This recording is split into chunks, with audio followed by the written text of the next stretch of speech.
3 oras na hindi ka olats. Alas 3 na! Love Trip! Love Trip! Love Trip! Mula alas 3 hanggang alas 6 ng gabi. Oh yeah! Sa 90.7 Love Radio. Love Trip! Kasama ang inyong muy delisyosang ka-love team. Mara Tony! Mara Tony! Ikaw, anong trip mo?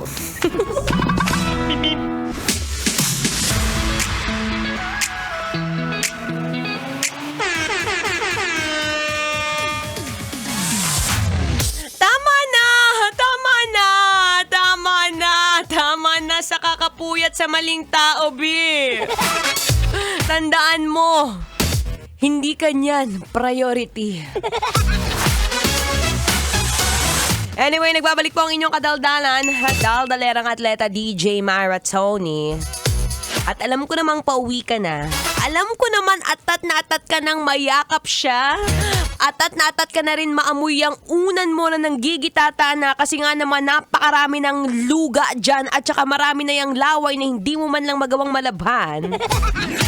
Dito ka muna, wait ka lang. So kanina nga kabisyo, tinatanong ko, kung meron ka bang oras o may mga time ba kapag ka natutulog ka ay nakakaramdam ka ng sleep paralysis? Yung bigla ka mapapatanong sa sarili mo, natutulog naman ako, but parang, oh my gosh, may multo! Oh my gosh, paano nangyayari yun? I can't. I'm so confused.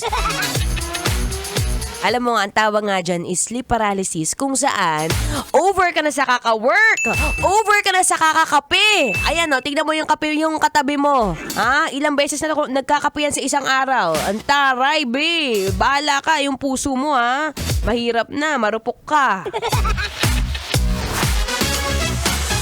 Anyway, bibigyan nga kita ng ilang tips and tricks para makatulog ka ng maayos. Alam mo, ito yung mga oras na dapat sarili mo naman yung pinaprioritize mo, B.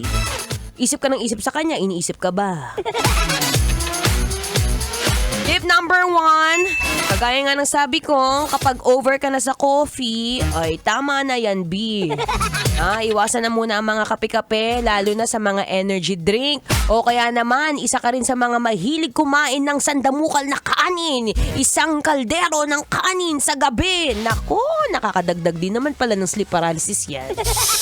Tip number 2, huwag ka muna masyadong magpaka-stress. Huwag mo muna masyadong isipin siya. Kasi alam mo, sa panahon ngayon, B, hindi ka na makikita pag inisip mo siya. O kaya ano lang, relax ka lang muna. Huwag mo muna problemahin, wala pa. Nag-overthink ka na naman. Ayan na boss, buwasan mo ang mga stress. Nako, sa panahon ngayon, lahat ng bagay mabibilis. Mabibilis, alam, buti sana kung yung pagiging mabilis mo, may makakahinatnan yan. Kung wala, huwag mo nang isipin. Tip number 3. Ito, pinakamahalaga sa lahat, ha. Iwasan mo lang matulog ng nakatihaya. Iwasan mo rin matulog ng nakadapa. Mas maganda raw nakatulog ng nakatagilid. Ayan, madalas ganun ako pag natutulog ako, nakatagilid, tapos nakayakap sa kanya. Sa unan pala. Diba? Isa rin yan sa mga pinakamadaling gawin, diba? Mag-side sleeping ka para di ko lang ng mga inisip. Teka lang, saglit naman ng oras ko. Ang bilis! Anyway, magpapaalam na po ako. Here's another song brought to you by Jason Mraz. Susunod na po ang programa ni Spicy Opa, DJ Kim Chino.